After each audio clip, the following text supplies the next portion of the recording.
रोज़ की तरह दिल्ली के रहने वाले रोहन ने आज सुबह अपनी ताजगी भरी ज़िंदगी की शुरुआत की। नौकरी की तलाश में उसे हाल ही में बेंगलोर के एक सॉफ्टवेयर कंपनी में नौकरी मिली थी।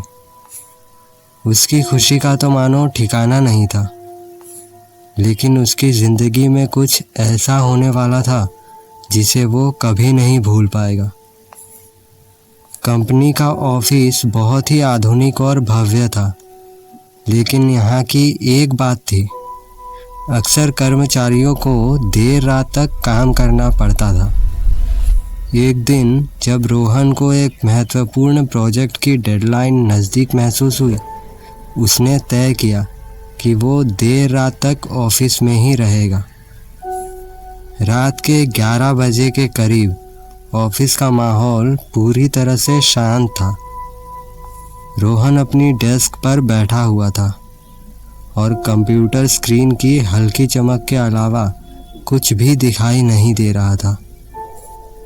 अचानक एक अजीब सी ठंडी हवा का झोंका उसे महसूस हुआ। उसने इधर उधर देखा, लेकिन कोई भी नहीं था।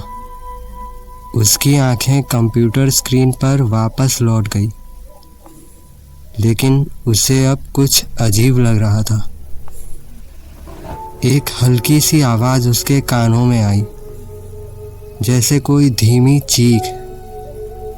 रोहन ने अपने कानों को झटका दिया और देखा कि सब कुछ नॉर्मल है। लेकिन कुछ मिनटों बाद उसने देखा कि एक धुंधली सी एक अजीब सी परछाई उसके पास से गुजर रही थी।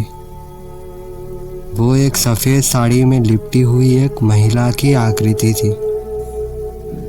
उसका चेहरा अस्पष्ट था, लेकिन उसकी आंखें वे डरी हुई और निराश थी।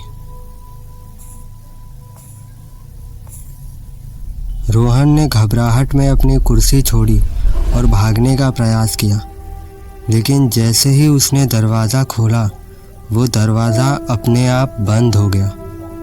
उसकी धड़कनें तेज़ हो गई। अब उसने तय किया कि वो इस भयानक सीन का सामना करेगा और देखने की कोशिश करेगा कि ये सब है क्या। महिला की आकृति ने धीरे धीरे उसकी ओर कदम बढ़ाए। रोहन ने उसके सामने जाकर कहा, क्यों परेशान कर रही हो मुझे? क्या चाहिए तुम्हें? महिला ने धीरे धीरे अपने हाथ से इशारा किया, जैसे कुछ कहने की कोशिश कर रही हो।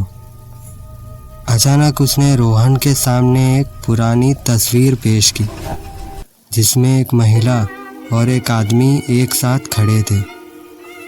तस्वीर के पीछे कुछ लिखा हुआ था, जो धुंधला था, लेकिन रोहन को समझ में आ गया कि ये एक पुराने समय का है। इस दौरान ऑफिस की घड़ी ने 12 बजाए और महिला की आकृति ने धीरे धीरे गायब होना शुरू कर दिया। रोहन ने महसूस किया कि वह जो देख रहा था वो सच्चाई से कहीं ना कहीं जुड़ा हुआ था। अगले दिन उसने कंपनी के पुराने रिकॉर्ड और साक्षात्कारों को खंगाला। उसे पता चला कि ये महिला वास्तव में कंपनी की एक पूर्व कर्मचारी थी, जो ऑफिस में ही एक दुर्घटना से मर गई थी और उसके बाद से ऑफिस में उसकी आत्मा फंसी हुई है। इस भयानक अनुभव के बाद रोहन ने नौकरी छोड़ने का फैसला किया। उसे लगा कि वो अब इस जगह पर और काम नहीं कर सकता। उसने पूरा बेंगलोर ही छोड़ दिया और दिल्ली वापस आ गया।